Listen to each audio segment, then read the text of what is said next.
Hello दोस्तों, welcome back. ओम नमः शिवाय। तो आज मैं बात करूंगा राहु का, जो कि उत्तर भाद्रपदा नक्षत्र में कैसा रिजल्ट देता है करके। तो देखिए, उत्तर भाद्रपदा नक्षत्र जो है वो आपके पाइसेस साइन में आता है। अब देखो, आपको एक बात जानना ज़रूरी है। पाइसेस साइन ऐसा होता है राहु के लिए, जहाँ पे राहु थोड़ा सेटिस्फैक्शन महसूस करता है, जहाँ पे वो हर जगह पे, आप कोई भी देखिए, कोई भी ज़ोडिएक साइन में देख लीजिए, वहाँ पे राहु का कुछ ना कुछ उल्टे सीधे हरकतें रहती है लाइफ में, जो आप सब एक्सपीरियंस करते हो। बट ये एक ऐसी जगह है ना राहु के लिए, जहाँ पे वो ना थोड़ा बहुत सेटिस्फाइड रहता है, जहाँ पे उसकी डिज़ायर कहीं ख़त्म हो गई रहती है। ख़त्म तो नहीं हो गई रहती है, अगर ख़त्म हो जाता है तो आप कह सकते हो कि वो राहु नहीं है। बट ये है कि सबसे लो यहाँ पे फील होता है, क्योंकि देखिए यहाँ पे राहु को क्या होता है। एक नॉर्मल आपको राहु का पाइसेस साइन में बताता हूँ कि ये एक जुपिटर का साइन है, और राहु हमेशा भूखा रहता है नॉलेज के लिए, मटेरियलिस्टिक गेन्स के लिए। और जब वो एक ऐसे जगह पे चले जाता है जहाँ पे फुल ऑफ नॉलेज है, देखिए पाइसेस साइन क्या है, ओशंस को शो करता है। तो वहाँ पे फुल ऑफ नॉलेज है, वहाँ पे आप कह सकते हो कि ओशंस पे सब कुछ मिल जाता है आपको। एक तरीके से आप देखिए, वहाँ पे खजाना भी मिलता है, सारा कुछ मिलता है। तो यहाँ पे राहु को ये हो जाता है कि वो अपने हिसाब से अपनी रिसर्च वर्क करेगा, अपने हिसाब से यहाँ पे उसे जीना पसंद है, और कहीं ना कहीं वो मर्ज हो जाता है। इसलिए काफ़ी टाइम पे आप देखोगे कि पाइसेस साइन का राहु जो है ना, वो कभी भी एक, आप देखोगे कि पर्सन को हम देखिए, राहु क्या करता है, आपके जो नेगेटिव साइड वो कभी कभी एकदम उजागर कर देता है। तो यहाँ पे राहु अगर किसी का पाइसेस साइन में है, तो उजागर जो होने का बहुत कम हो जाता है। वो उस चीज़ को हैंडल कर सकता है, डिप्लोमेटिकली, पॉलिटिकली उसको वो हैंडल कर सकता है, या तो फिर उसमें वो काबिलियत हो जाती है कि अगर उसमें उसकी कोई नेगेटिविटी, देखिए सब इंसान में एक नेगेटिविटी होती है, वो जैसे ही बाहर निकलने हो उसको वो मेलो डाउन करने में उसको वो विद्या मिल जाती है पाइसेस साइन में। अब इसको इस तरीके से समझिए। इस वजह से अगर देखिए आप, अब जैसे कि मैं बात करूंगा उत्तर भाद्रपदा नक्षत्र के बारे में, तो राहु आपका देखिए पाइसेस साइन में है। तो उत्तर भाद्रपदा जो नक्षत्र होता है, ये वन ऑफ द बहुत अच्छा नक्षत्र से कहा जाता है। इसको सक्सेस का नक्षत्र भी कहा जाता है। अब देखिए, दो ऐसे हमारे ज़िंदगी में हमने देखे हैं, दो ऐसे लोग जिनका मूल उत्तर भाद्रपदा नक्षत्र में है, जो कि दोनों बिलियनर है और दोनों एक ही लेवल पे थे। एक थे स्टीव जॉब्स और दूसरे थे आपके बिल गेट्स, जो कि आज भी हैं। तो ये जो नक्षत्र है, इसमें बहुत ज़्यादा आप कह सकते हो कि एक एनर्जी होती है दूसरे रेलम में जाके उस चीज़ों को देखना, या तो आप कह सकते हो कि एडवांस में चीज़ों को देखना और समझना, और उसको एक तरीके से आप कह सकते हो कि इस सोसाइटी में लाना। ठीक है, पाइसेस साइन होता ही वैसा है कि पाइसेस साइन को फैंटेसी का साइन बोलते हैं, बट मैं इसको ज़्यादा एक सबकॉन्शियस माइंड का साइन बोलता हूँ, क्योंकि इसमें बहुत ज़्यादा पावर होती है। एक नॉर्मल, आप कह लीजिए कि एक नॉर्मल ज़िंदगी चल रही है, but back of the mind उसको एनालाइज करके ज़िंदगी को आप चला रहे हो, या तो फिर एक एनालाइज कर सकते हो कि इस ज़िंदगी में जो हो रहा है इसको कैसे मैं ठीक कर सकता हूँ। ये बैक ऑफ द माइंड में ये चीज़ चलती रहती है। इसलिए पाइसेस साइन की बहुत इंपॉर्टेंस है हमारी लाइफ में। पाइसेस साइन देखिए 12th हाउस में आता है, तो हम हमेशा इसे एज अ लॉस का साइन या ये बोल के इस पर ज़्यादा ध्यान नहीं देते। बट ये वन ऑफ द बहुत, आप कह सकते हो कि ऑस्पिशियस साइन होता है। इसीलिए यहाँ पे वीनस भी देखिए एग्जॉल्ट हो जाता है। और आप देखिए, वैसा देखा जाए तो राक्षसगण है वीनस, शुक्र और राहु भी। बट जैसे मैंने आपको कहा कि यहाँ पे राहु भी अच्छा परफॉर्म करने लग जाता है। यूजुअली कहा जाता है कि Rahu air and land sign में अच्छा परफॉर्म करता है, बट ये जो वाटर साइन है यहाँ पे राहु काम हो जाता है। और यहाँ पे देखिए वीनस भी है। वीनस भी यहाँ पे एक्सॉल्टेशन इसीलिए होता है क्योंकि उसे सारी एक तरीके से जो मेटेरियलिस्टिक होती है, या वो जो भी चीज़ें होती है, उसमें उसे सेटिस्फैक्शन कहीं ना कहीं मिल जाता है। उसका एक रीज़न होता है यहाँ पे। ठीक है, बात जैसे कि राहु का उत्तर भाद्रपदा नक्षत्र की बात हो रही है, तो ये नक्षत्र ऐसा ही होता है कि ये काफ़ी टाइम पे, ये इस नक्षत्र में वो क्वालिटी होती है कि वो फ्यूचर को ठीक कर सके। इसीलिए देखिए, अगर किसी का मून उत्तर भाद्रपदा नक्षत्र में होता है ना, एक तो ये सैटर्न का साइन है, तो कर्मा से बहुत जुड़ा हुआ होता है, और उसको अपने कर्मा ठीक करने का इस ज़िंदगी में मौका मिलता है। देखिए, बहुत लोगों को प्रॉब्लम क्या आ जाती है, उनकी ज़िंदगी क्यों अच्छी नहीं होती है, एक हम बोलते हैं ना अधूरी ज़िंदगी जी के चला गया। उसका रीज़न ये होता है कि काफ़ी टाइम पे कि कर्मा उसको एक अपना ठीक करने का मौका नहीं मिलता। बट ये एक ऐसा नक्षत्र है जहाँ कर्मा ठीक करने का मौका मिलता है। अब जब यहाँ राहु आ जाता है, तो देखिए यहाँ पे राहु जब आ जाता है, ये पर्सन एक तरीके से बहुत ज़्यादा कर्मा अटैच्ड रहता है। अब कर्मा अटैच रहने का मतलब ये होता है कि इस पर्सन में आप कह सकते हो एक तरीके के पास्ट लाइफ कर्मास का कहीं ना कहीं एक बैगेज है।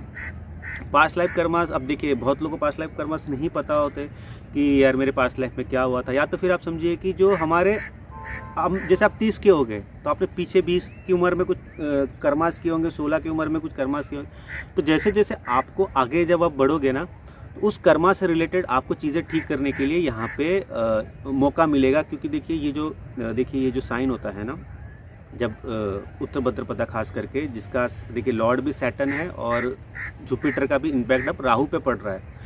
तो राहु यहाँ पे हमेशा चीज़ों को रेक्टिफाई करेगा, यानी कि आपके जो पीछे की जो ज़िंदगी थी उसको हमेशा आप ठीक करने में आपको बहुत ज़्यादा मदद मिलेगी इस राहु के थ्रू। क्योंकि राहु उस चीज़ पे रिसर्च वर्क करेगा।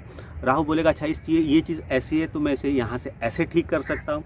हाँ, मेरे पढ़ाई में ये चीज़, अगर आप देखिए बहुत हायर स्टडीज़ आप कर रहे हो, आपने देखा कि आपका जो 11th-12th है, जो हमारा इनिशियल स्टेज ऑफ कॉलेज है, वहाँ पे आपको थोड़ी स्ट्रगल हो रही थी एजुकेशन में, या तो फिर आपके घर से कुछ प्रॉब्लम था, या तो फिर खुद आपके पढ़ाई में आपको प्रॉब्लम आ रही थी। बट जब आप हायर स्टडीज़ में जब जाओगे, उस टाइम पीरियड को गुजार के, आप देखोगे कि अच्छा उस टाइम पे मुझे वो प्रॉब्लम था, जब मैं हायर स्टडीज़ की जगह वो सारी चीज़ें मेरी लाइफ में नहीं होनी चाहिए। तो आप उस तरीके से अपनी लाइफ को जीने लगते हो, यानी कि पीछे जो भी ख़राब हुआ था उसको ठीक करते आप आगे की ज़िंदगी आप गुजारोगे। सेम विद रिलेशनशिप, आप देखोगे कि पास्ट रिलेशनशिप जो आपका ख़राब था, पास्ट रिलेशनशिप में जो प्रॉब्लम हुआ था, उसको मैं ठीक करके आगे के रिलेशनशिप में वो सारी चीज़ें नहीं आने दूंगा। तो राहु जब उत्तर भाद्रपदा नक्षत्र में आता है तो उसमें ये क्वालिटी हो जाता है कि कोई भी चीज़ को शांतिपूर्वक उसे ठीक किया जाए। अब देखिए ये जो मैंने बोला इसकी बहुत ज़्यादा पॉसिबिलिटीज़ है। रिलेशनशिप का बोला है, ये जब 5th हाउस में आता है, ये 7th हाउस में आता है, ये प्लेसमेंट जब 8th हाउस में आता है, इवन 2nd हाउस में आता है, तो आप देखोगे कि ये सारी चीज़ें आप में भर जाती है, खास करके रिलेशनशिप से रिलेटेड। दूसरी चीज़ है, अगर ये 1st हाउस में हो रहा है तो ये एक बहुत इंटेलिजेंट पर्सन को शो करता है। अब देखिए इंटेलिजेंट पर्सन कुंडली में शो करता है, बट वो अपने इंटेलिजेंस का कितना यूज़ करता है। अब देखिए मैं अपने में एक इंटेलिजेंट पर्सन हूँ, बट अगर ये जो इंटेलिजेंस है मेरे में, अगर मैं एज ए स्किल इसे नहीं यूज़ करूँगा तो मेरे इंटेलिजेंस का कोई काम नहीं होता है। तो वही चीज़ कभी कभी है एसेंडेंट में हो जाता है कि पर्सन में इंटेलिजेंस, नॉलेज बहुत ज़्यादा रहता है, बट उसे काफ़ी टाइम पे पता नहीं होता कि यार इसको मैं यूज़ कहाँ करूँ, इसको मैं कैसे करूँ। बिकॉज राहु है ना 1st हाउस में आपका, अब देखिए एसेंडेंट में राहु है उत्तर भाद्रपदा नक्षत्र में, तो इंटेलिजेंस, स्किल सब कुछ है। अब आपको यही नहीं पता रहेगा कि इसको मैं चर्न कैसे करूँ, मनी मेकिंग के लिए या फाइनेंशियल कंडीशन ठीक करने के लिए, या तो फिर फेमस होने के लिए, जो भी है। तो ये चीज़ें यहाँ पे प्रॉब्लमेटिक हो जाती है, जो कन्फ्यूजन क्रिएट कर देती है कि सारा कुछ तो गुण है बट वो नहीं हो पाता। तो as a time goes on, Rahu के ऊपर कोई अच्छा प्लैनेट ट्रांजिट करे तब डायरेक्शन मिलता है, या तो फिर खास करके आपका मैरिज करे तब आपका पार्टनर, या तो फिर आप किसी पार्टनरशिप में चले जाए, तो वहाँ पे उनकी इंक्लिनेशन से आपको थोड़ी बहुत डायरेक्शन मिल जाती है और फिर चीज़ें सही होने लग जाती है। इस बात का ध्यान आप बहुत रखिए कि मैंने यूजुअली देखा है, देखिए जैसे कि पाइसेस साइन को मैरिज के सुख और दुख से भी काफ़ी टाइम पे देखा जाता है।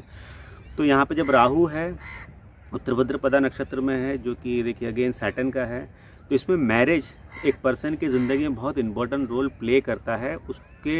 उसके लाइफ का डायरेक्शन काफ़ी कुछ उसका मैरिज जो कि तय करता है। खास करके वुमन में ये चीज़ देखी गई है। वुमन एक जो लाइफ जी रही होगी मैरिज के पहले, उसे कम्प्लीटली डिफरेंट लाइफ वो मैरिज के बाद जी रही होगी। अब आप बोलोगे यार ये तो नॉर्मली वुमन में होता है, वैसा नहीं। देखिए आइडियोलॉजिकल फ़र्क होना, जो आपका देखिए एक टाइप ऑफ लिविंग था उससे कम्प्लीटली चेंज आप करके, प्रोफेशन भी आपका काफ़ी टाइम पे आप देखोगे कि चेंज हो रहा है, या तो फिर डिफरेंट अलग आप देखिए जगह पे चले गए। जैसे कि देखिए ये 9th हाउस में अगर होता है, उत्तर भाद्रपदा नक्षत्र में जब राहु होता है, मोस्ट ऑफ द टाइम देखा गया है कि वुमन अगर मैरिज करती है ना, ये बहुत अलग जगह पे जाके सेटल होती है। जो उसका एक होता है ना कि वो कहीं पे थी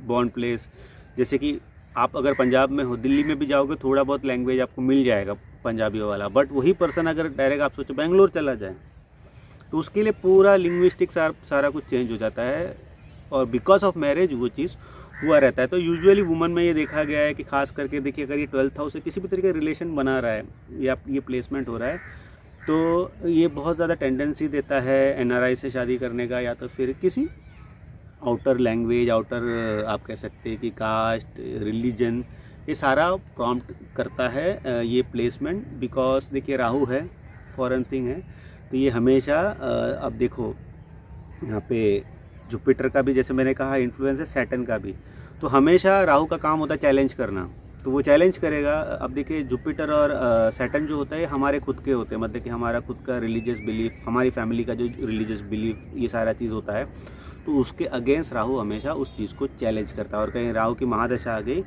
तो इसमें थप्पा भी काफ़ी टाइम पे लग जाता है। तो ये था राहु इन उत्तर भाद्रपदा नक्षत्र। होपफुली आपको समझ आया होगा कि इस प्लेसमेंट के कैसे रिजल्ट्स होते हैं। और कंसल्ट करना है तो देखिए व्हाट्सअप नंबर मैंने दिया हुआ है, वहाँ जाके मुझे कंसल्ट कर सकते हैं, पूछ सकते हैं कैसे कंसल्ट कर सकते हो, और मैं आपको आगे की प्रोसेस समझाऊंगा। तो अगले वीडियो तक मुझे इजाज़त दीजिए।